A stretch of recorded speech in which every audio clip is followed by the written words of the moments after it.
बड़ी कार्रवाई से जुड़ी हुई एक बड़ी खबर इस वक्त सामने आती हुई 32 अपराधियों को गिरफ्तार किया गया है। एसटीएफ की तरफ से ये बड़ी कार्रवाई, 32 अपराधियों की गिरफ्तारी। बेटा के सोन दियारा इलाके से इन सभी को गिरफ्तार किया गया है। अवैध बालू खनन और रंगदारी वसूलने का आरोप इन सभी के ऊपर, जिसमें इनकी गिरफ्तारी की गई है। अपराधियों के पास से राइफल और कारतूस बरामद किया गया है। साथ ही साथ 12 जेसीबी, 8 बाइक और 22 मोबाइल की जब्ती भी यहां पर बड़ी सफलता के तौर पर। और पटना से संवाददाता अमित कुमार हमारे साथ इस वक्त फोन लाइन पर जुड़ गए हैं। अमित, इसी बड़ी कार्रवाई की जरूरत भी है ताकि इस गिरोह से जुड़े हुए तमाम लोगों के अंदर डर और खौफ भी हो। बिल्कुल, देखिए विवाह, जिस तरह से एसटीएफ को यह सूचना मिली थी, गुप्त सूचना मिली थी कि बिहटा के थाना क्षेत्र इलाके में जो सोन दियारा के इलाका है, वहां पे बड़ी संख्या में जो अपराधी हैं वो जुटे हुए हैं, अवैध बालू खनन कर रहे हैं। इसी सूचना पर एसटीएफ की जो टीम है वो मौके पे पहुंची और वहां जाकर के धावा बोला और 32 अपराधियों को जो है गिरफ्तार किया है।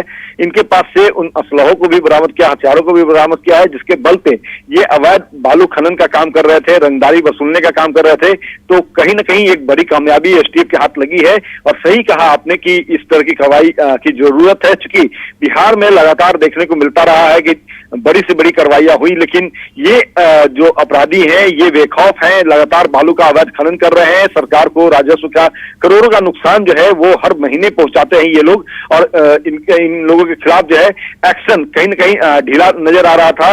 और अब जाकर के एसटीएफ ने इन लोगों के खिलाफ एक मुहिम चलाया और उसी मुहिम के तहत आज बिल्कुल अमित, न्यूज़ 18 ने लगातार इस तरह की खबरों को प्रमुखता से दिखाया भी है, जिसमें हमने दिखाया कि कैसे दिन के उजाले में भी बेखौफ होकर इस धंधे से जुड़े हुए लोग हों, जो माफिया हैं, जो बड़े रैकेट इसके पीछे काम करते हैं, वो बेरोक टोक यहां से बालू उत्खनन के कार्यों में जुड़े हुए हैं। लेकिन कार्रवाई क्यों नहीं हो पाती है, क्यों उनकी गिरफ्तारी नहीं होती है? ऐसे में ये एक बड़ी कार्रवाई, उसका असर भी मानी जा सकती है।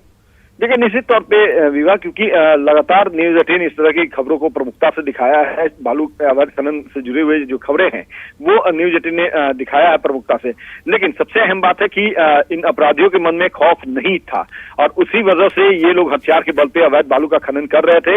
हालांकि आज जो कार्रवाई हुई है उससे ये माना जा सकता है कि आने वाले कुछ दिनों तक ये अवैध बालू खनन में जुड़े जो लोग हैं उनमें थोड़ी खौफ होगी, लेकिन जरूरत है इस खौफ को, और इस खौफ के होने की जरूरत भी है। बहुत बहुत शुक्रिया अमित, इस तमाम जानकारी के लिए।